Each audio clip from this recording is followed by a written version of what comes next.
Welcome to the 1099 ETC program. This tutorial covers e-filing the 1099 miscellaneous forms to California using e-file services.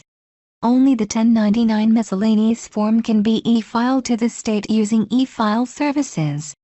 To begin, the pair ABC payroll has been created, and the 1099 miscellaneous form data has been entered. This is the main menu. To continue, select e-filer. This is the e-filer menu. Select e-file services. Now click OK. In order to use the e-file services, you will create an account with a user ID and password. The user ID can be up to 30 characters in length. The password must be at least 10 characters in length, and include one uppercase letter and one number. This information logs you into the third-party system, so that you can submit the information for processing. The login information that is entered should be for the user that is submitting the data. All fields in red are required, the others are optional.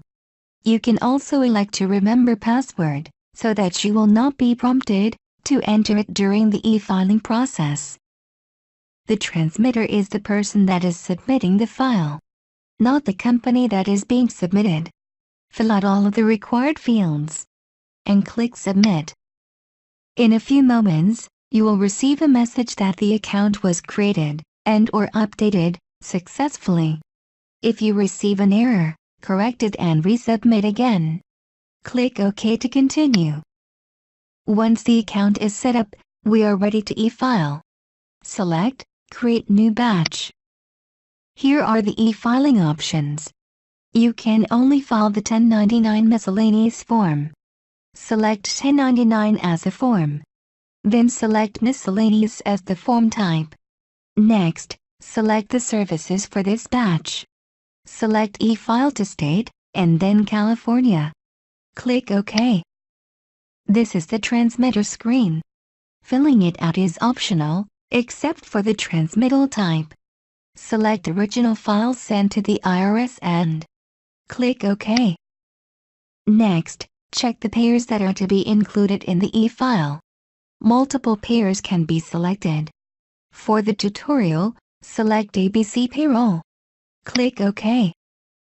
This prompt will display for each pair. That is why for multiple pairs it is important to answer the prompt for each one correctly. Make sure to select Skip if there is no data for that pair. Otherwise, the process will abort. Click Process. At this point, the forms are being checked for any errors or warnings. If there are any errors, they must be corrected or the batch will not be created. In most cases, you can still file with warnings, however, you can go back and correct them as well. If you had other pairs to process, select Process More Pairs. This will take you back to the Select Pair screen where you can select other pairs to include in the file.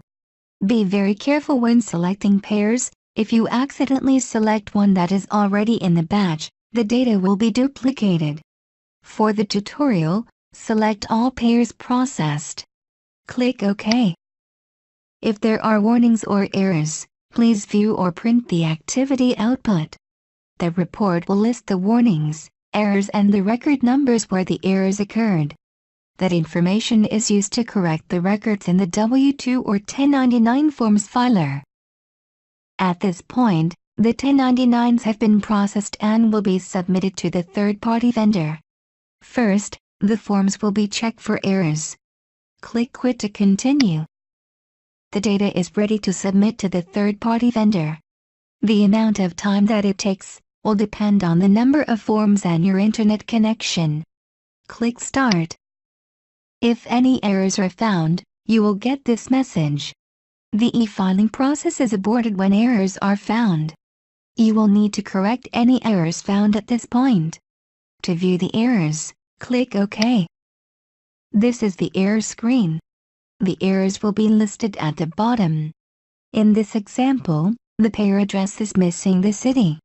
You will need to quit the e-filer at this time, and go into the W-2 and 1099 forms filer and enter the city on the 1099 form.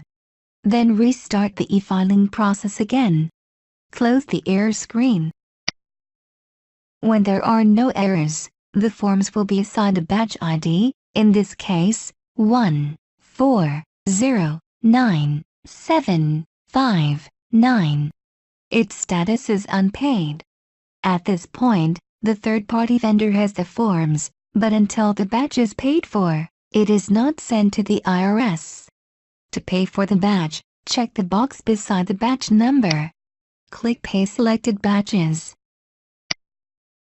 If the batch is ready to be processed, confirm that the batch number is correct.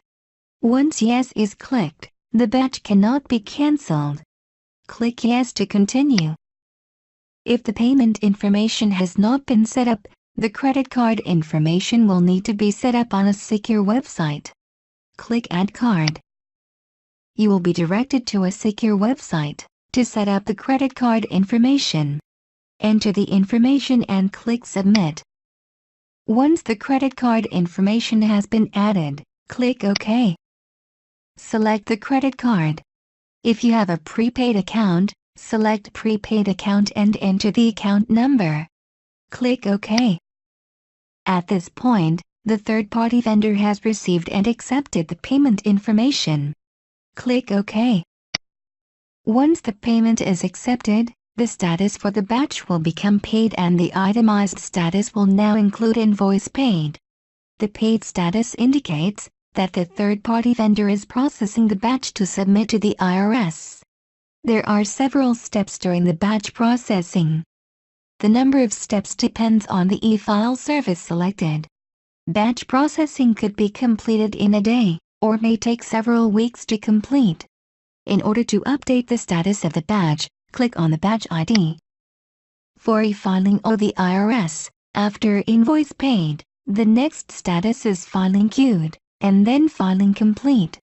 Filing complete indicates that the IRS has the batch but the batch has not been processed yet. Filing accepted means that the IRS has processed the batch, and they have accepted them. That batch processing is complete. That is the 1099 e-filing services process. For further questions, please review the frequently asked questions on our website. Technical support can be reached by email, fax, chat or phone. Thank you for using the 1099 etc. program. Have a great day.